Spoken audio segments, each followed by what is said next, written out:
May 25, 1941. North Atlantic. Captain Wilfrid Patterson leaned over the chart table aboard HMS King George V as the bridge erupted with the signal that confirmed the German battleship Bismarck was breaking free again. The wireless operator held the paper with both hands, as if gripping it harder would somehow dull the impact of the words printed across it. Patterson didn't need to read the full text. The urgent tone alone told him everything. The cruisers that had been shadowing Bismarck had lost visual contact. The German battleship had slipped into the vast, shifting emptiness of the mid-Atlantic, and Britain's last reliable thread in the hunt had snapped. Patterson placed his finger on the chart, directly over the last confirmed German position, and spoke with an immediacy that turned every head on the bridge. "Set the interception bearing. Maximum revolutions. We pursue on this line." The navigator adjusted the course without a single question. The helmsman executed the turn with a controlled, deliberate shift of the wheel. Deep inside the armored decks, engine crews responded by driving steam lines harder, forcing the turbines to deliver everything they could produce. King George V leaned into the maneuver, her hull carving a long arc through the Atlantic as she transitioned from fleet-shadowing posture to full pursuit. The ship's officers needed no explanation. Bismarck had already destroyed Hood, a British icon, a symbol of naval dominance for 2 decades, and the Royal Navy had sworn publicly and privately that the German battleship would be found and broken in the open sea. If she reached port in France, the Kriegsmarine would repair her, deploy her again, and threaten every convoy route Britain needed to survive. Patterson's battleship was now in the center of the trap, closing around her. He stared at the chart with a precision bordering on severity. The German ship was damaged, leaking oil, and unable to steer freely due to the torpedo strike she had taken earlier. But she was still dangerous, still fully armed, still capable of killing a British capital ship in a single, accurate salvo. Patterson understood that even a wounded battleship was lethal, and yet the pursuit could not slow, not for an instant. The orders from the Admiralty were unmistakable: engage and destroy. Movement rippled through King George V with controlled urgency. Gunnery teams rushed through their drills inside the armored citadel, inspecting the 14-inch shells, checking propellant charges, and running loading sequences until every man could perform his role blindfolded. Turrets swung in mechanical sweeps as fire control crews calibrated rangefinders, gyro-stabilized directors, and optical sights. The smell of oil and metal permeated every compartment where men prepared to unleash the ship's full striking power. Damage control teams walked steel-lined corridors with wrenches and clipboards, tapping bulkheads, checking pumps, inspecting valves, confirming that fire mains were pressurized. Patterson knew that if Bismarck managed to score even a single accurate hit, survival would depend on these men. He had seen photographs of Hood's wreckage, what little of it had been recovered, and the knowledge sat like an iron weight somewhere behind his ribs. Messages began stacking in the wireless room as other British formations reported their positions relative to the last known German bearing. Heavy units and destroyers were closing from multiple sectors, but the geometric center of the interception path belonged to King George V. Patterson's ship wasn't simply part of the hunt. She was the principal hammer the Royal Navy intended to bring down upon the German battleship's spine. He studied every new contact report, every course correction, marking the chart with sharp, decisive strokes of the pencil. To his right, the executive officer watched him quietly, recognizing the intensity with which Patterson built the mental map of the upcoming engagement. The German captain, Ernst Lindemann, would be taking every measure to delay detection, preserve firepower, and buy enough time to reach safety. The British fleet had to anticipate every evasive move, every attempt to break the encirclement, every final lunge toward the French coastline. Patterson stepped out onto the starboard bridge wing, gripping the cold railing and staring across the endless Atlantic. The horizon stretched unbroken in every direction, a brutal reminder of how easily a single ship could vanish into its immensity. Yet beneath the surface of the water somewhere ahead, the trail of heavy oil leaking from Bismarck traced an invisible line across the sea. She was hurt. She was running. She was still deadly. Beneath him, the forward turret. 3 massive 14-inch guns, housed in thick steel, shifted slightly as men inside performed another calibration. The barrels loomed long and silent, pointed toward the sector where the German battleship was believed to be escaping.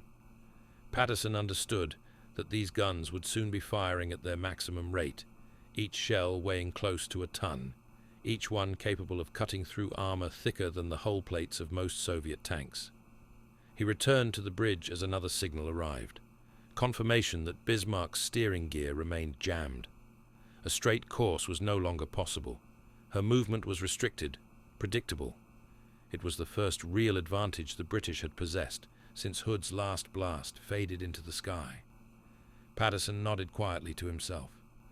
She cannot maneuver freely. Her choices shrink. Gunnery teams adjusted their firing tables accordingly, considering a target unable to weave or zigzag effectively. The anticipation inside the ship grew denser. Navigators watched the compass without blinking. Communications ratings moved through the bridge, carrying message sheets with the same reverence priests carried scripture. Every man sensed that the distance between hunter and hunted was closing. The hull pushed through the Atlantic with unbroken momentum. There was no pause, no hesitation, no drop in the energy that propelled the British battleship forward. Patterson kept one hand on the chart, one eye on the sea ahead, and the other on the flow of reports entering the bridge. He felt the tension of the fleet tightening into a single point. The inevitable battle that would determine whether Bismarck lived long enough to fight again or died in the open water beneath British guns. A lookout's voice cut through the background noise with enough force to snap heads around the bridge. The man shouted through cupped hands toward the open bridge wing, "Oil on the surface off the bow, heavy spread." Every officer turned toward Patterson at once. He didn't waste breath on confirmation. He simply spoke the words that set the next movement of the hunt into motion. "Maintain course. We stay on her." Men moved with renewed purpose. The bridge hummed with activity. Technicians made final adjustments to fire control. Officers recalculated bearings with sharper urgency. One more confirmation arrived from the cruisers, shadowing the flanks of the search grid. The oil was fresh, thick, unmistakable. They were on her trail. Patterson stood with both hands on the chart table, feeling the subtle vibration of the armored deck beneath his boots as King George V surged deeper into the narrowing quadrant where Germany's most feared warship waited. The long chase was tightening to its final phase, and he knew with absolute clarity that the next time they sighted Bismarck, there would be no turning away, no disengagement, no repositioning. Only the guns would speak. Patterson remained fixed over the chart table as the reports solidified into a single, undeniable truth. Bismarck was no longer an elusive shape vanishing into the Atlantic's emptiness. She was ahead of them, wounded, leaking, and cornered within a tightening ring of British warships. The chase that had consumed the fleet for days was converging toward a single point of contact. The only uncertainty now was the exact moment when the German battleship would emerge over the horizon. The forward lookout's confirmation of the oil slick sent a ripple across the entire ship. Word spread through steel passageways and gunnery compartments, reaching men who had not left their stations since the first signal hours earlier. The crew understood what this meant. King George V was closing on a target that could still kill her with a single, well-placed salvo. The excitement that built in their voices never overshadowed the tension settling beneath their ribs. This was not a pursuit of a crippled merchant raider. This was the approach toward a broadside duel with one of the most formidable warships afloat. Inside the gunnery control tower, Rangefinders were adjusted to their longest settings. Operators pressed their faces to sighting eyepieces and repeated their calibrations again and again, confirming the precision of elevation gears, cross-leveling systems, and mechanical calculators. Fire control radar operators checked the arrays, adjusted gain, and stabilized platforms. Every step increased the battleship's lethality. Patterson had drilled these men relentlessly for a moment, exactly like this.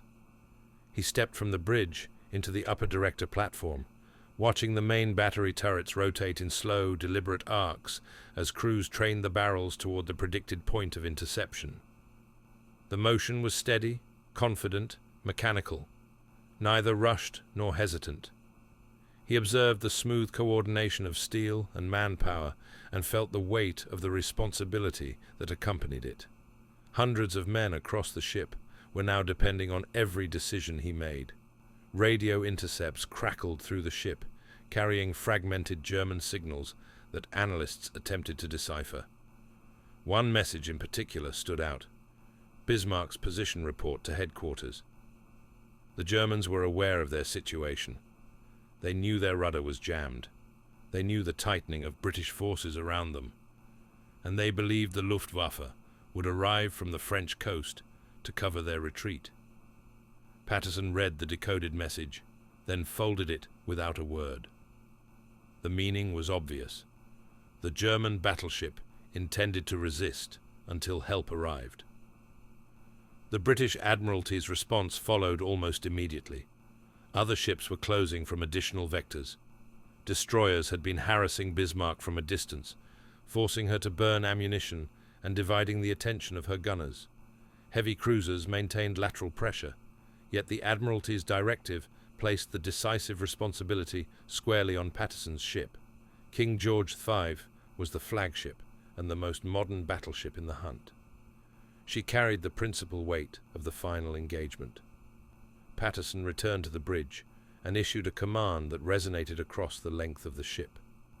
All stations prepare for contact. Maintain readiness to open fire the instant the target is sighted. The executive officer relayed the order with crisp efficiency. General quarters was not sounded formally. There was no need. Most men had remained at their stations since the pursuit began, anticipating the confrontation. Passageways braced with steel ribs filled with focused movement, crews cinching life belts, securing loose equipment, and positioning ammunition. No one spoke loudly.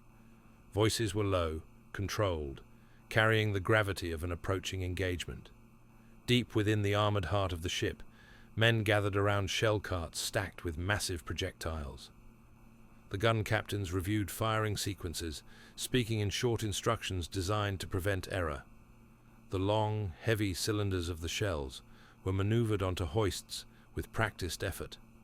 Powder charges were arranged with the same caution a surgeon used when handling delicate instruments. The slightest mistake in these compartments meant destruction. Each compartment became a world of concentration and discipline. Patterson reviewed the projected interception line once more. The triangulated positions from the cruiser force and the destroyer screen left little ambiguity. If Bismarck remained on her constrained heading, King George V would soon enter visual range. The pacing of his thoughts remained disciplined, rooted in doctrine, yet sharpened by instinct. He knew the enemy captain, Ernst Lindemann, would fight with every remaining battery the ship possessed. A wounded battleship was at its most dangerous in the moments before it succumbed. The lookout atop the mainmast called down another sighting, confirming the continuation of the heavy oil slick. Patterson nodded. The mechanical rhythm of the engines continued beneath his feet. The armored deck hummed with latent energy. He felt the enormity of the ship beneath him, 1,000 men and tens of thousands of tons of steel moving with a single purpose. The magnitude of a battleship at full readiness was not simply mechanical. It carried a presence, a sense of inevitability that radiated through every rivet and beam. The bridge officers kept their eyes fixed on the horizon. The monotony of the waves, The endless grey stretch of water created a visual tension that pressed on their nerves. Every swell could reveal the shape they sought. Every shadow could be the first hint of a superstructure. Nobody blinked willingly. The silence grew heavier with each passing moment, broken only by the faint rumble of the ship's propulsion and the occasional crackle from the wireless sets. A report arrived that one of the destroyers had re-established intermittent visual contact at extreme distance. The shape was unclear, the sighting brief, but the heading matched Bismarck. Patterson marked it on the chart and issued a correction to the helm. The course change was slight, but deliberate. He studied the updated triangle of positions and felt the narrowing in his chest that told him the chase was reaching its final turn. Fire control reported readiness once more, confirming that all systems were calibrated to engage a heavily armored target at long range. The gunnery officer joined Patterson at the chart and spoke in a low voice, discussing the optimal engagement angle to penetrate Bismarck's belt armor. The captain listened, making mental calculations. He wanted to strike decisively and early, denying the German battleship the opportunity to unleash a powerful opening salvo. The bow of King George V continued cutting through the Atlantic as the ship accelerated into the narrowing corridor of pursuit. Patterson's jaw tightened. He could feel the crew's anticipation building to a peak behind him. The final approach had begun. Every movement now carried the weight of imminent contact. Then the cry rang out from the foremast. Platforms, sharp, unmistakable, and delivered with a force that shattered the tension gripping the bridge. Enemy ship bearing ahead. Patterson did not turn instantly. He focused first on the chart, confirming the plotted prediction had been correct. Then he stepped toward the bridge wing, binoculars already raised to his eyes. Through the lenses, over the distant curve of the waves, the unmistakable silhouette of a massive German battleship began to take shape. Superstructure rising above the swells, turrets trained outward, smoke trailing from her funnels. Bismarck had been found. Patterson lowered the binoculars and spoke with controlled clarity. "Bring the ship to battle range. We engage on my order." The hunt was over. The destruction was about to begin. Bismarck's silhouette rose higher above the horizon with every yard King George V closed, her vast hull emerging from the haze in solid, unmistakable form. Even at distance, the German battleship's posture radiated defiance. She still carried the stance of a ship accustomed to dominating an ocean, not fleeing across it. The double turrets of her forward battery sat poised like clenched fists, and the towering superstructure cast a stark, angular line against the endless Atlantic. Patterson stepped fully onto the bridge wing and steadied himself against the railing. He allowed the binoculars to hang against his chest now. He didn't need magnification to sense the gravity of the moment. The chase that had begun with Hood's destruction was reaching its culmination. For days, the Royal Navy had stretched every resource, every vessel, and every calculation to prevent Bismarck from reaching the protection of the French coast. Now, she had nowhere left to run. "Maintain formation," Patterson ordered. "Keep the bow directed toward her. No unnecessary profile exposure." The helm adjusted slightly, ensuring the armored belt remained angled to deflect the worst of any incoming fire. The gunnery officer watched Patterson closely, awaiting the words that would ignite the final engagement. Inside the ship's citadel, the fire control tower came alive with coordinated precision. Mechanical calculators clicked and rotated as operators fed in bearing, range estimation, target motion, and ship roll. The rangefinders refined their position on the growing silhouette. Radar operators adjusted dials, coaxing clearer returns from the German hull.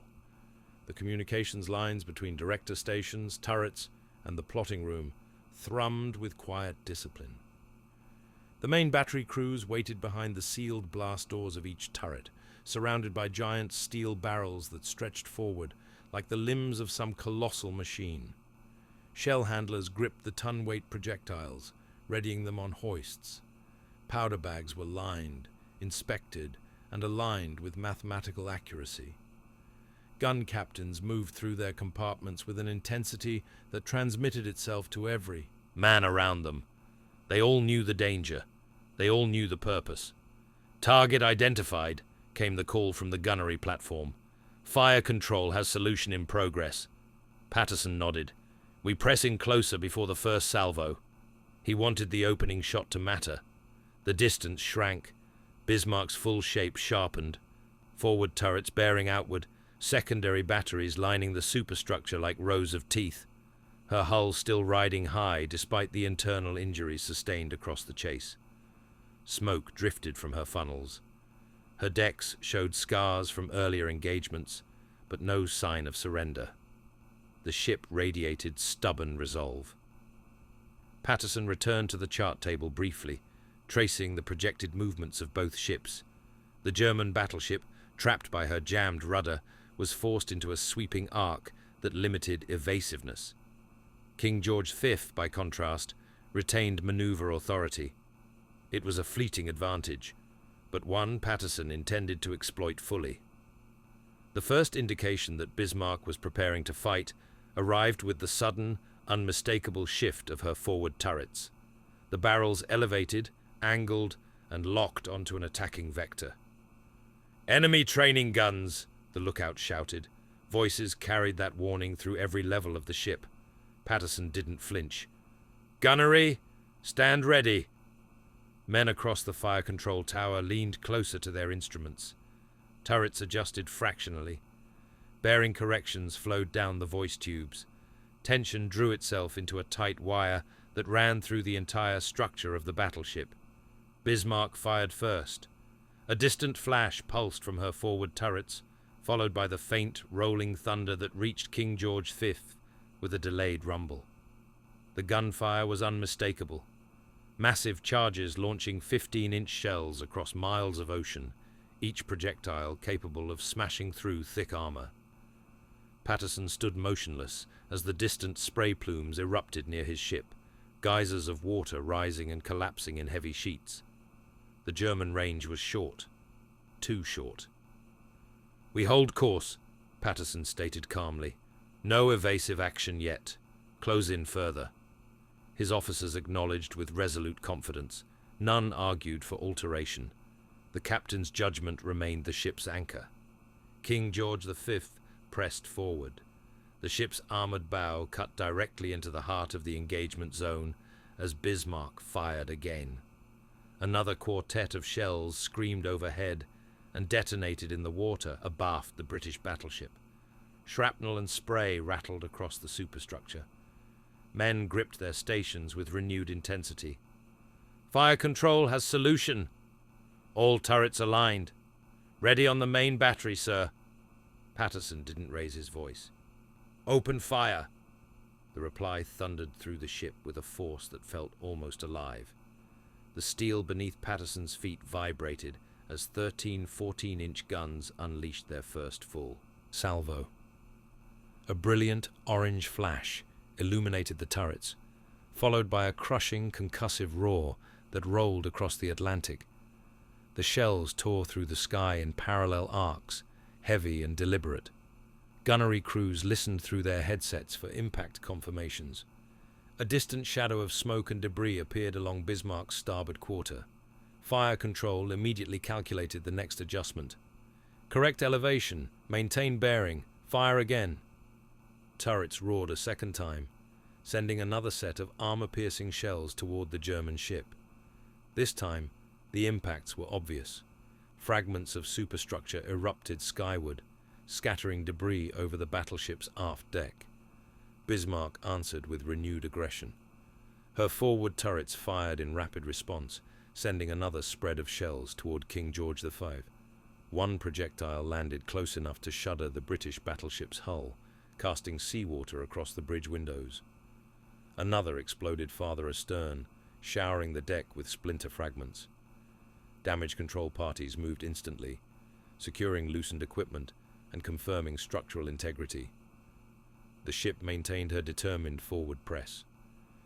Inside the citadel, fire control teams declared the next salvo ready.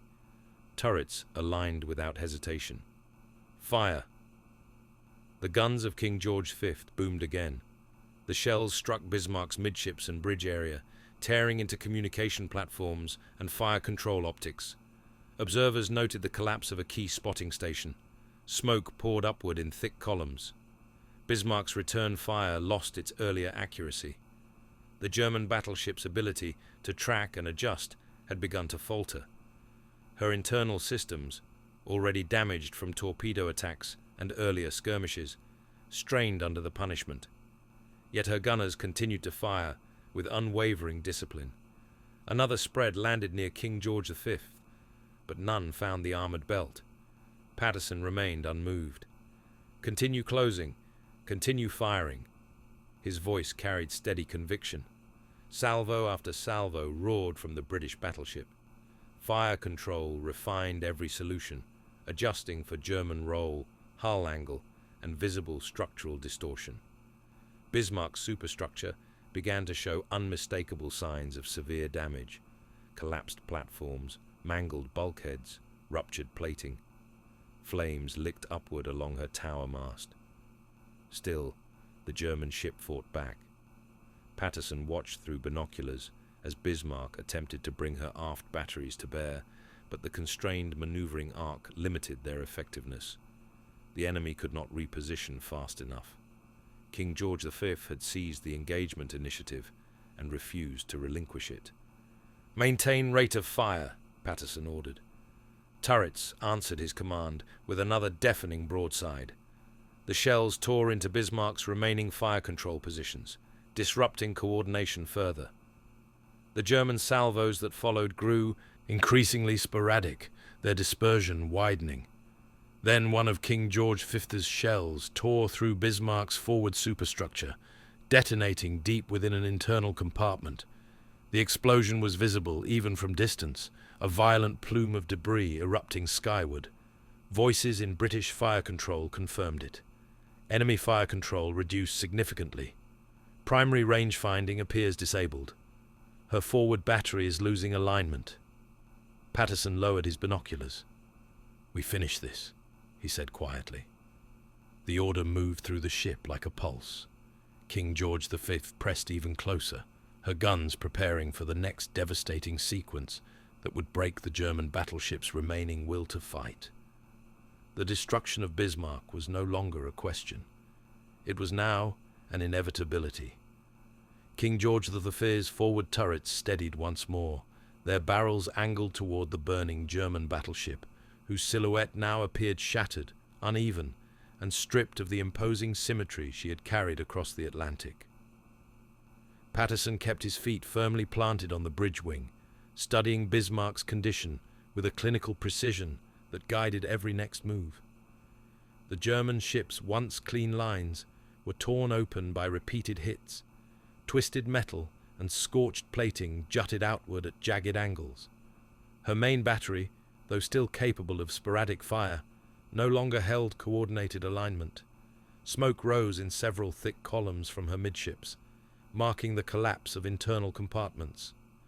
"Fire control confirms secondary turrets non-responsive," an officer called out.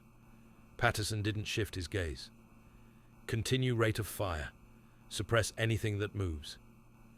A new salvo erupted from King George V, the ship trembling under the recoil as another cluster of armor-piercing shells arced toward their target.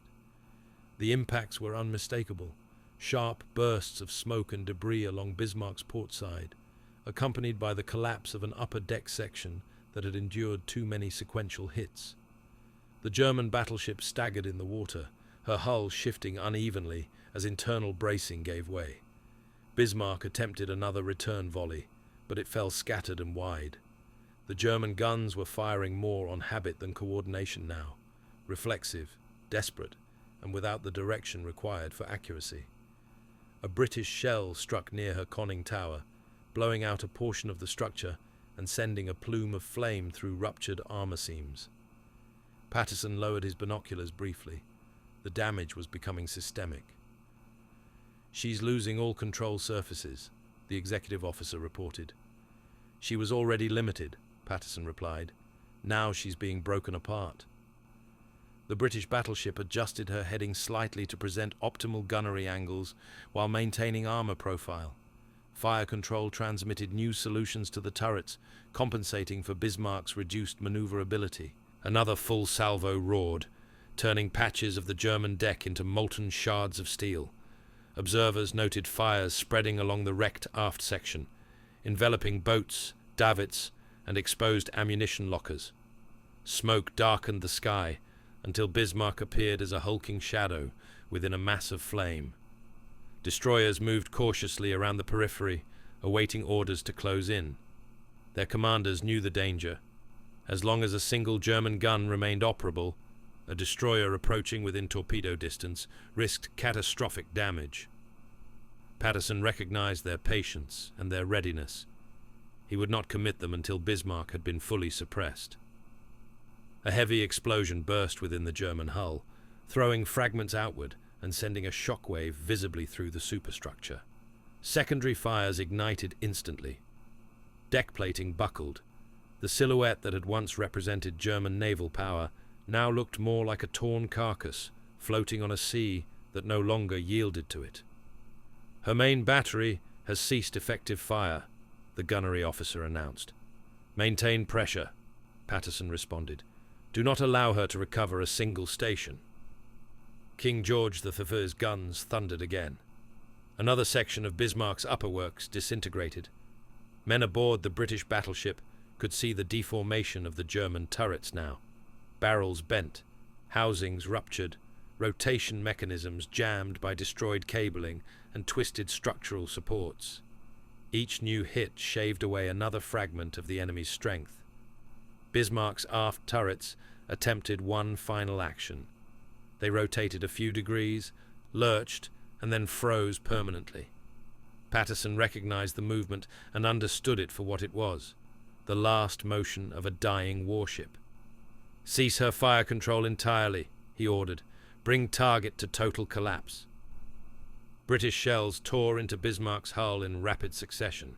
The German battleship began to list more severely, heavy water entering through compounded damage to her port side. Fire control radars aboard King George V tracked the shifting outline, adjusting aim points with mechanical precision. Each salvo landed with devastating effect, further degrading what remained of internal bulkheads and compartment integrity. Flames raged along Bismarck's deck. Her crew continued to fight fires where possible, but the conditions had grown insurmountable. Patterson could see men abandoning exposed positions, retreating below decks, or attempting to man hoses that instantly lost effect against the growing inferno. The ship that had outrun and outfought some of the Royal Navy's fastest vessels was collapsing in layers. Patterson observed the destruction without displaying triumph. His expression remained measured, controlled, and focused solely on the completion of the task. The sense of retribution for Hood lay beneath the surface, unspoken but deeply present, manifesting only through his relentless pressure on Bismarck's ability to resist. "Target's propulsion decreasing," someone reported. "She has no steering," Patterson answered. "She can't control her drift. Bring us around for final alignment." King George V maneuvered to maintain ideal firing position. Bismarck's stern dipped visibly with each new impact, waters surging over damaged plating. The British battleship's secondary batteries opened fire now as well, their smaller caliber guns spraying the German decks to neutralize any remaining attempts at manning positions or preparing torpedoes. The collapse reached a point where Patterson recognized the shift from battle to terminal breakdown. The German ship was no longer fighting. She was sinking under the cumulative force of dozens of heavy hits, internal explosions, and structural failures. "Hold fire," he ordered at last, raising one hand. Gunnery ceased. The sudden absence of thunder left an uncanny stillness over the water. Bismarck continued to burn. Her list deepened. Fires consumed sections from bow to stern. Her masts leaned sharply, weakened by heat and repeated trauma. Destroyers waited for confirmation. Patterson allowed the silence to stretch just long enough for his own assessment to settle. "Signal destroyers," he said. "They may close and administer torpedoes." The smaller ships advanced cautiously, weaving through debris. When the first torpedo struck Bismarck's already failing hull, the resulting explosion reverberated across the water. The battleship groaned, her structure twisting audibly, before another detonation ruptured her starboard compartments. Water poured inside with unstoppable force. Bismarck began her final descent. Her bow dipped, her stern rose momentarily. The massive hull twisted, broke, and folded as the sea claimed her. Patterson watched without speaking, his hands gripping the railing in a steady hold. The ship that had once represented one of the most formidable threats to the Royal Navy slid beneath the surface in a violent, churning collapse. When the water finally closed over the last remnants of her superstructure, King George V's bridge crew stood in solemn quiet. There were no cheers, no celebration, only an unspoken understanding that a chapter of the war had closed, one written in steel, fire, and the memory of Hood's loss. Patterson stepped back into the bridge, his voice steady. "Begin rescue operations where possible. Maintain vigilance. We are not remaining longer than necessary." The ship shifted to a new posture. Boats lowered. Survivors were pulled from the water. German sailors shocked, injured, shivering, surviving where so many others had been lost. Patterson ordered they receive medical attention without hesitation. War did not erase duty. The British fleet reformed. Signals were transmitted back to the Admiralty. The pursuit that had stretched across vast distances, requiring the coordination of dozens of ships, had ended with the destruction of the German battleship. In later years, Patterson rarely spoke about the engagement except to emphasize the professionalism of his crew and the necessity of the operation. He carried the weight of the moment with quiet resolve. The cost of battle, the memory of Hood, and the knowledge of the lives lost aboard Bismarck remained with him long after the war ended. When King George V returned to port, she carried the marks of combat on her decks and in the eyes of the men who served aboard her. They had participated in one of the most decisive naval engagements of the conflict, an encounter that demonstrated the reach, determination, and sacrifice of a navy fighting to secure its survival. Patterson resumed his duties, went on to later postings, and retired with honor. Yet those who served beside him knew that the memory of Bismarck sinking beneath the Atlantic never left him. It was not victory he recalled, but responsibility, an understanding that commanding a battleship meant bearing both the execution of force and the weight of its consequences. The hunt for Bismarck became a symbol of perseverance, coordination, and resolve in the face of a formidable adversary.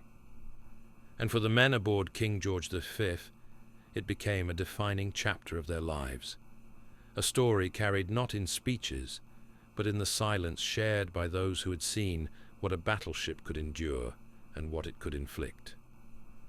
The Atlantic returned to quiet. The wreck settled on the seabed, and the name Bismarck entered history not as a triumphant raider, but as a warship hunted, cornered, and destroyed by a fleet that refused to let her escape.